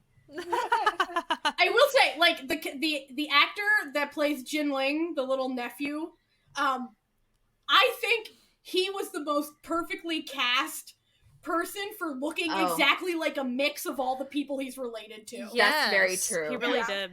Yeah. Also, just side note before we nail that down, the scenes with all the teenager kids, they're so fun. They're so teenagery, and it is so perfect. Like, they are annoyingly teenagery, and it is spot on. But it's not, like, annoying to watch. Like, you're watching it and you're like, that be teenagers, though. Right. But you can tell the way the adults, like, if there's adults around them, it's like, the adults are like, teenagers. Like, that's what's going on. I kind of think that Amanda's favorite character is Jishan, the brother of Wangji. Like, I think... I'm kind of thinking... That's just, like, I feel it... Like, he's interesting, but, like... I do say he is great. He is great. He's great. He's great. I have him as Giles in my casting. He is a Giles character. You're correct. He does have that vibe. Giles vibe, yeah. So you said Lan Chen? Is that what you said? I said Wei Wuxian, but Lan Chen. What did Jessie say? Jessie said Zhou Wuxian. So Lan Zichen. Yeah, that's okay. I agree with that. I agree with that statement. Yes. All right. Okay. All right, Amanda. This is a She's little gonna curveball. Doing a curveball. Who's the rapper? It's the who's the rapper? I really like the ghost, the mutilated ghost. That was my favorite character. The serpent was like my favorite. I really like the woman with the scar on her face, the ex-hooker. That was my favorite character. No. The evil snake. The dog animatronic. The tortoise. The seaweed. The seaweed. The seaweed ghost, yeah. Alright, okay, sorry. I think, Natalia is partially right in it being Wei Wuxian, but it's really, I can't narrow it down. It's really the three of them, the siblings. Like, I love the three of them equally. The bond that they have, the time that they spend together, everything about them. Like, I just love it. I love her, the way she'll, give them the evil eye and they'll settle down. I love the way that, they're fighting with each other, but they love each other. And they just that whole vibe of siblings, and like the three of them together is just perfect to me. And they're just each at their absolute best when they're together as three. Like, I think the last scene that I watched was like them sitting in the hill with the bunnies and that's such a good scene. The cutest, sweetest scene, and it's like it's so good, and it's like those bunnies. Yeah, I just like he's always trying, and I feel like Natalia said, Zheng Chen, like he's had a rough go of things. Yan Li is like the glue that holds them together, and like they just work together. The three of them, do really like, work. They, in an alternate universe, the three of them are running the Lotus clan together and just having a delightful time, having barbecues, and their kids are playing together, and it's just that's the perfect, the perfect version of the world. Womp womp. No. Yeah. Womp womp. Now I gotta say, my third favorite character after the two sad brothers is Lan Chen. I just love him. I just love his attitude towards other people, which is, I don't care about you. You're not Wei Wuxian. And like there's even like at one point, like someone's trying to like talk to him about how Wei Wuxian's evil, and he's like, who are you? You're not qualified to talk to me. I don't know you. Like, off, you weirdo. I love his hate. I love it. Like, he's just, because like, he does not like people. No. And mostly because of how he was raised, he doesn't know how to talk to people because their clan has so many fucking rules you can't even, You can't even really be social. And yeah. So it's just like, he's like, listen, I know rules. Very autistic coded, okay? Just absolutely. Where it's like, he adheres to rules, he adheres to justice, he has two hyperfixations in his life, bunnies and Wei Wuxian, and he has terrible interpersonal skills and doesn't understand other people. The autistic icon we've all been waiting for, really. And just like he has a goal this whole show, and his goal is Wei Wuxian. Yeah. And nothing is gonna stand in the way. Literally nothing. Death could not stand in the way. Like, and literally, like, he like immediately knows it's him. Immediately. And everybody else is like, I don't know who this person is. Weirdo in a mask, he's like, Wei Wuxian, come on now. Let's stop playing this game. My soul knows your soul. Yeah. Like, I love it because he's like, he can do that thing where like he literally like he like when he looks at him, it like like makes him gasp, but you don't actually ever see him gasp. Yeah. But like but you can tell that's what it is. I think my favorite scene is when they're painting the lanterns, and then Wei Wuxian's like, "Look, Lan Jian, I made one for you. It has bunnies on it." And then he gives the first ever whisper of a smile. Yes. Looking over at him so endearingly. And Wei Wuxian is like, "Oh, you're smiling." And literal panic, where he's like, "No, I'm not. Fuck you. I'm out of here." And you're just like, all right. It's like, buddy, you're gone. You are already gone. And then, that scene, there's like three central scenes that happen before Wei Wuxian dies, okay? That I'm just like, if you're still watching this and don't realize they're gay, there's something wrong with you. The second scene, so that's like the first scene, is this lantern painting where he's just like clearly head over heels for him in his very stoic, no social skills sort of way.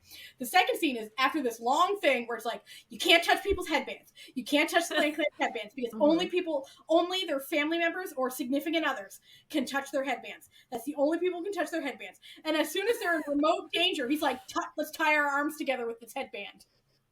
Yeah. Girl. Come on now. And then the third one. Ugh.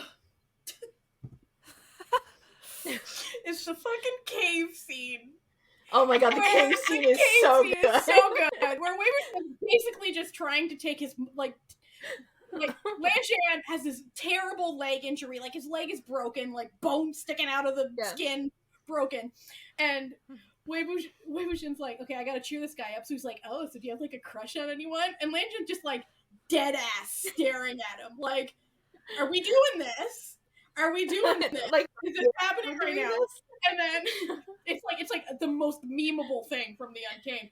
Where Wuxian's like, man, isn't it? Like, you have a crush on me, and the fucking look Lan Jian gives him, like, it's like, you're stupid. It's very. Okay. I'm gonna just murder you. I'm just gonna murder you right now. It's an expression that says, I cannot believe the stupid shit that just fell out of your mouth. Like, are you, after all we've been through, I let you touch my headband. We're literally the only person I don't hate. We're the only ones in the cave right now. Yeah, and I would never do this with a single other person. I refuse to leave your side in certain death. Yeah, it's man. What the fuck are you talking about?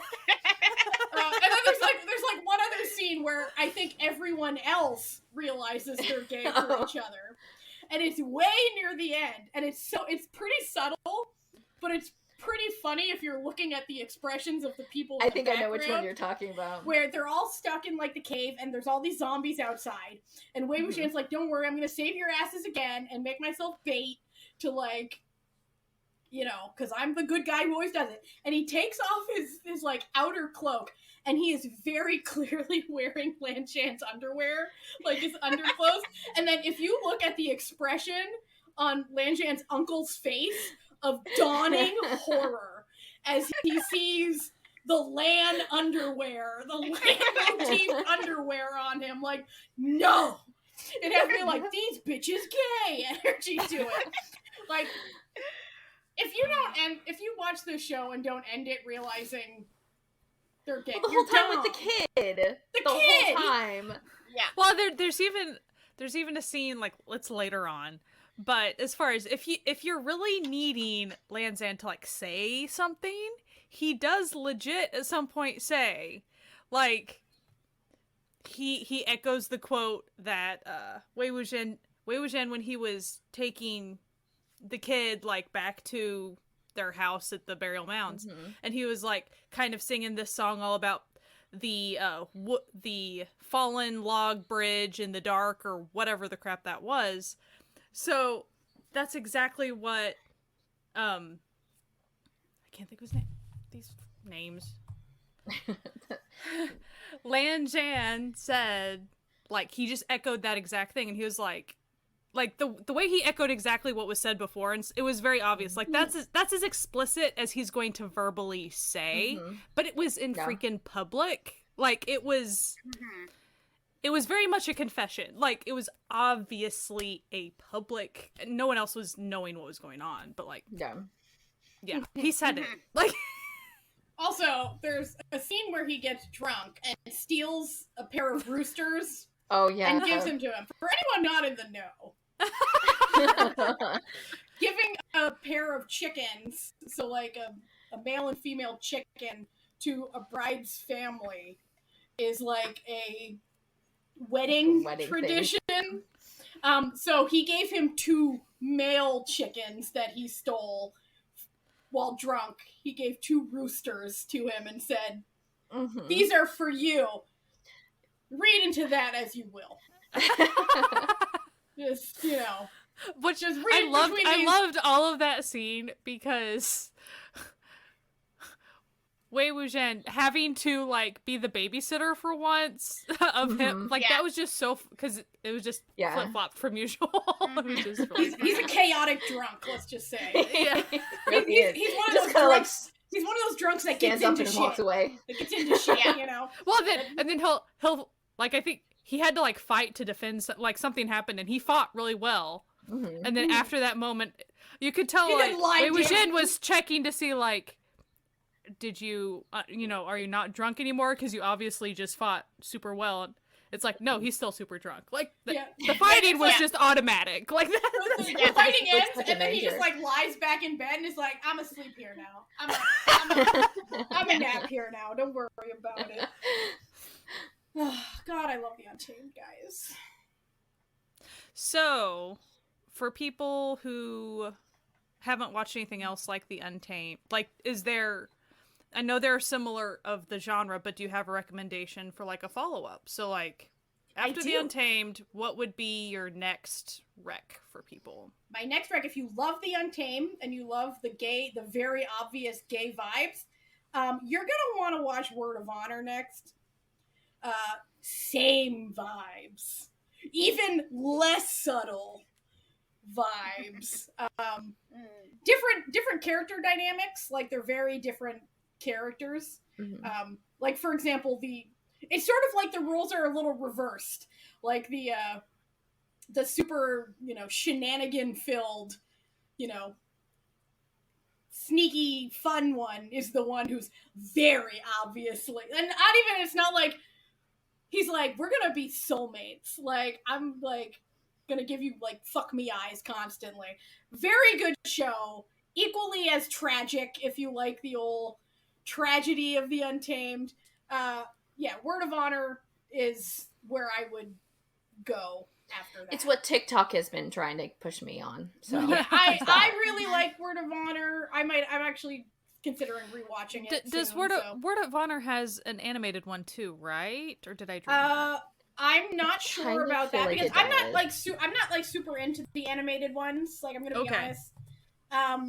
So I'm not entirely sure. I'm gonna go check. It's so funny. I just opened up my Netflix and it's like Heaven's Official Blessing, the animate. Like, go check out the animated. It's like, okay, that's the main thing it's trying to make me do. Okay, Heaven's Official Blessing is a different thing. Yeah, so she's just saying that was funny. This is the main thing. Like, it hadn't been suggesting Netflix anything from this. Okay, sorry. Tried. My brain misunderstood what you just said. And all I was saying was an animated of this genre. I haven't watched it. Yeah. Like, I haven't. But it's like, oh, you finished the Untamed. Here's this. Well, Heaven's Official Blessing is written by the same author as the Untamed, so that's probably why it's directly. And she also did. There's a third one that I do watch, Scum Villain Self-Saving System. I've read the book. It's very fun. So I will say, it looks like Heaven's Official Blessing is just animated. It's also on Netflix. That is the one I was thinking of. So Word of Honor is people, real people. Yeah, Word of Honor is live action.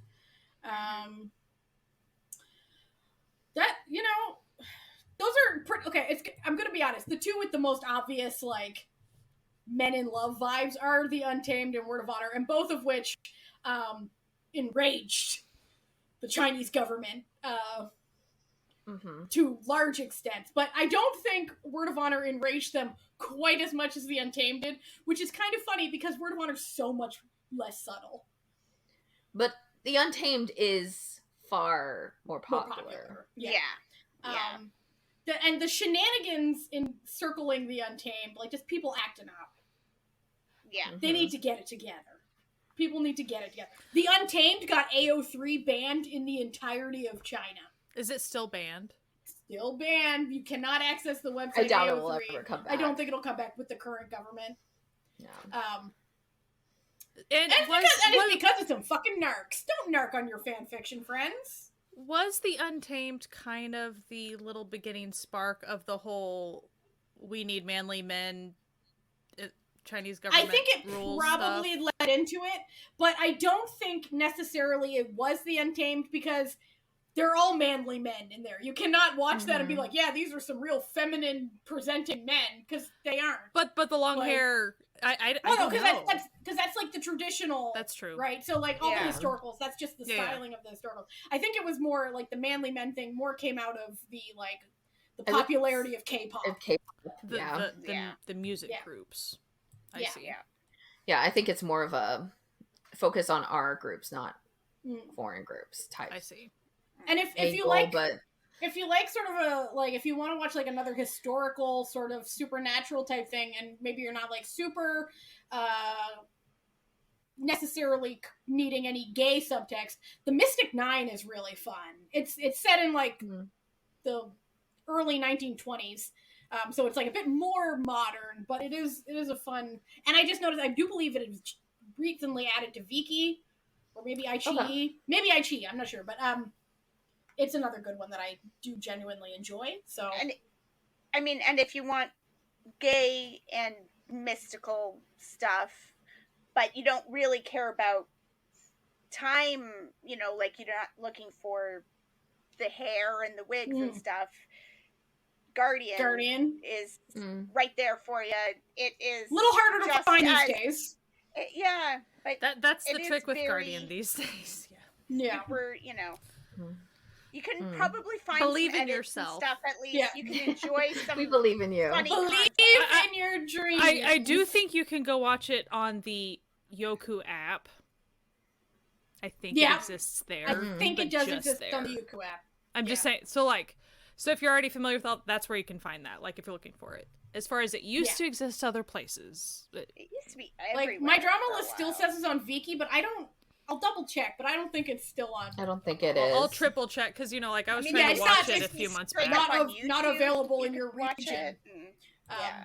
Like there's like 3 or 4 episodes up. So like I was able to watch 4 or 5 episodes on it on YouTube on the Yoku channel, and then it's pretty much like, oh, you need to go watch it on the app. It's like, well, that's lovely, except for like that's not on my TV. Like that's I'm watching. See, I like the Yoku app, but I don't watch things on my TV. I only watch things on my iPad. Right, and so like it makes complete sense. Like if people mostly watch on a mobile device, like totally understand. Yeah. So I just as a little aside for anyone who's a longtime listener of this podcast and knows about dramas I like, one of the tags is for the Untamed is censored adaptation of a same-sex original work, and then I was like, oh, I wonder what other ones they pull out. Okay. Now, number 2, the second one that they say in these search results, I know for a fact is not actually a censored version of a same-sex original work, and that is The Devil Judge, which was a same-sex adaptation of a hetero original work. That's so funny. But no, I do not believe The Devil Judge was originally a gay novel. I even randomly ran across like people talking on Twitter just the other day about Devil Judge, and like people like, oh, that's the gay vibes. Like there's even recent discussion about. It's because they all listened to us and they heard me talk about it that one time. I kid. But yeah, and then if you just want like historical vibes and you want like if you like the slow moving sort of like slow build tragedy plot, Love Like the Galaxy, love it. Love it. Cannot give it enough props. Would you also Fairy and Devil? Fairy and Devil I do really enjoy, but I will say I liked Till the End of the Moon better. If you're looking for that fantasy, the costume drama fantasy, Till the End of the Moon was... Okay, listen, it's all personal preference. I just personally like Till the End of the Moon better. That's yeah. But so if that's where you want to go next, if somehow through this chaotic love fest of the Untamed that you've never seen, you were like, well, I gotta finally watch the Untamed. Welcome to your new stage of your life. And just know, there's no right or wrong way to consume it. Like, no. I will say, like, if you get into it, you're gonna maybe want to binge parts of it if possible. Like, you're going to want to have time to watch it. If like, just know if you're super busy right now, just know that you're gonna maybe have a maybe go. you don't. Like, you're gonna want to watch all those Wei Wuxian revenge arc episodes together. Oh yes, yeah, like because that was sick as hell. Like when Wei Wuxian comes back from the dead, not the first time. He comes back from the dead twice, but he only actually died once. Speaking of, like, the main bad dude, the bad dude at the end. Yeah. When did you guys, like, the first time you watched it, when did you clock him as, oh, this is going to be endgame bad dude? I would say probably when what's his face? I always forget. There's one name I can never remember. Let me just probably when Ni Mingju did, which is the guy who gets turned into the ghost, which is right after the Sunshot campaign, where he's like, I'm gonna kill this guy, and then Wei Wuxian's like, no, he was helping us, and I was like, I think you should probably listen to this dude's gut. He's usually right about these sorts of things. Like, he's very angry about it, but he's usually right. Like, and like, I like Untamed really is very predictable. If you've like ever watched any sort of like fantasy, I think like it's got. But that's not a bad thing. It's not at all. Like, don't get like. I love the show. Like, I wouldn't have watched it in 5 days if I wouldn't. Like, even if we were doing this episode and I wasn't like weighing on my soul that like I needed to like do this, like I still would not have forced myself to watch. Like, I don't do that. That's not like a thing I can do. But I think it's just like you can tell. So it's like you're like, oh, familiar. Like, oh, this is this person. Oh, that person's gonna be like a bad thing later. Oh, there he goes. Oh, snap. Yeah. Oh, this person's gonna die. I definitely thought like, oh, sketchy dimple guy. Like he was just kind of in places kind of at the wrong time. But then it was popping up. So obvious when it was, I mean, the show tried to tell you when it was like, here's when, like, pretty much when Wei Wuxian had to call in all the smoky demon things to like fight the puppets, like when it was the whole end of the war battle thing. And then you see the silhouette and you hear, there's a second flute doing things it shouldn't be doing. And then you just see a silhouette and you really can't tell like really who it is, but you're like, who have we not seen? Who's not here? It was involved. It was very easy. It's not like, oh, here's a handful of people we haven't seen. It was like, it's pretty obvious it was him right then. I will say though, Ni Hui Sang being the orchestrator of his downfall, that was a pretty good, like... Yeah, and I will admit, I did not catch, so whenever, pretty much whenever Wei Wuxian was going to go to the 1 month celebration of his nephew situation, and then got accosted, and that whole, people dying, I did not catch that there was a second flute there, because I think I was just thinking it was, like, dramatic... Back, like I thought it was being dramatic because he just see that. In that one I thought he was just being disoriented and shocked, and so I think there was flute music playing and all these things, but I wasn't picking it up as actually happening. I just thought it was dramatics, and so later on I was like so legit confused. I was like, why did my baby Wen Ning kill the wrong dude? Why did he murder? This makes no sense, and I just had to. Like, within 5 minutes, I was like, well, that's just it. Murdery Wen-Ning. I still love him. So, like, let's move on. Like, I just had to... It's fine. But eventually I was like, oh, that makes way more sense that there was actually a second flute there. So, I got my facts confused because I was like, oh, it's just being dramatic because he just looked disoriented, as opposed to to me it was very obvious when we were at the Nightless City. It was like Flute was away from his face. It was a lot, silhouette of a dude. Like there was a lot of stuff going on. He even kind of like it's like, wait, what's going on? Yeah. So.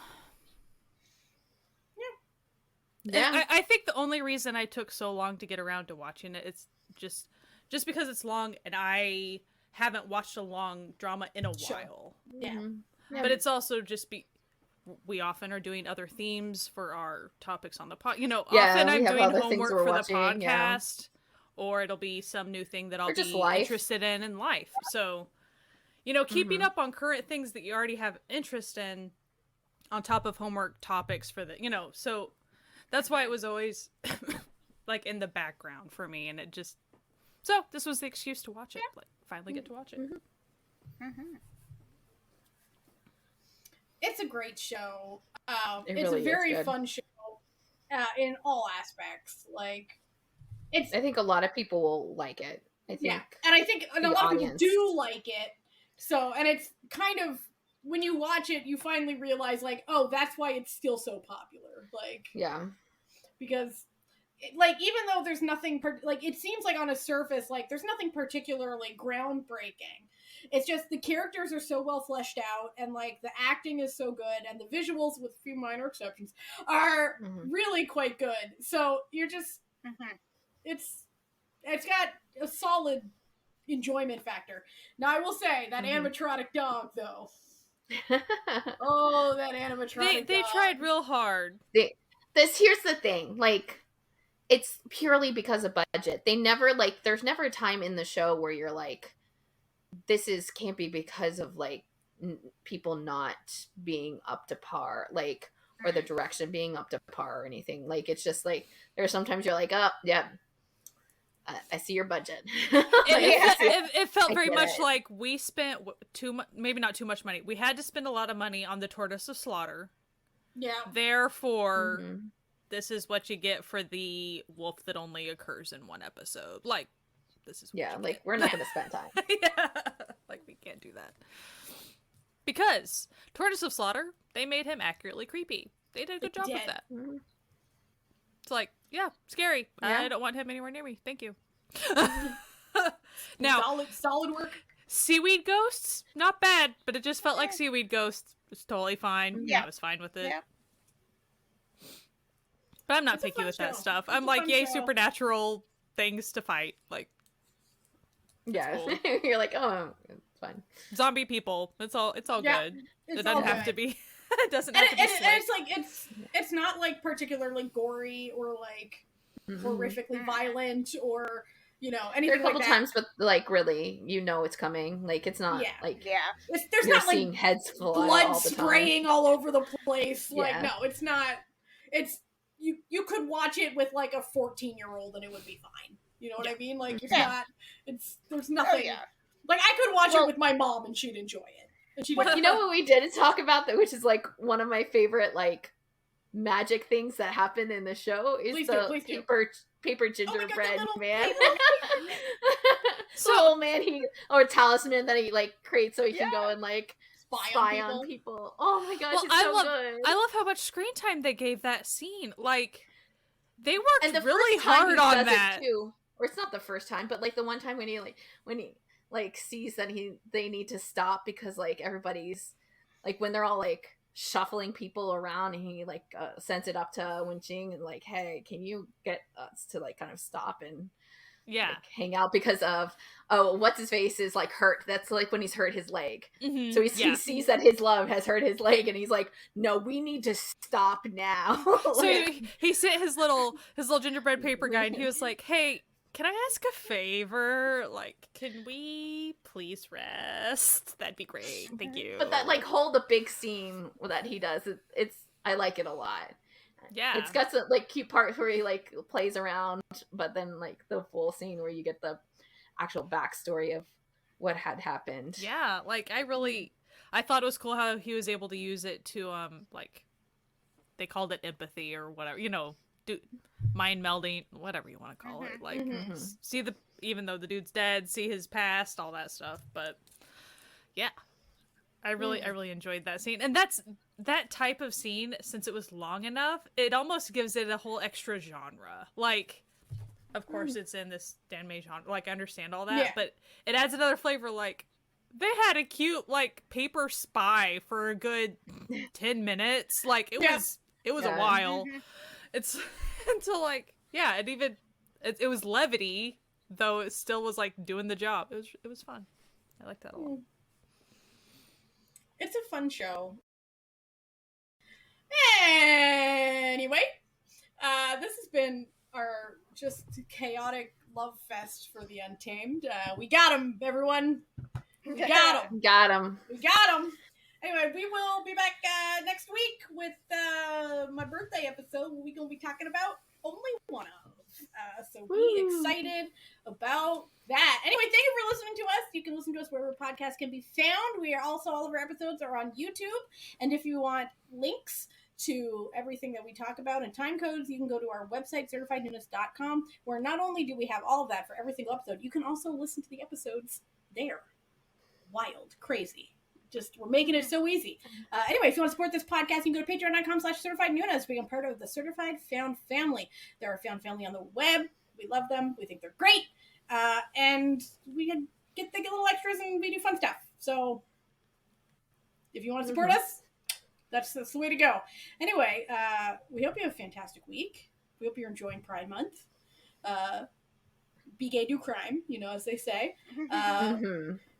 And while doing that, though, please wear a mask and wash your hands and continue to enjoy Asian entertainment. Maybe if you haven't already, or maybe if you have, go watch The Untamed. Watch it again. All right. Anyway, we'll see you later. Bye. Bye.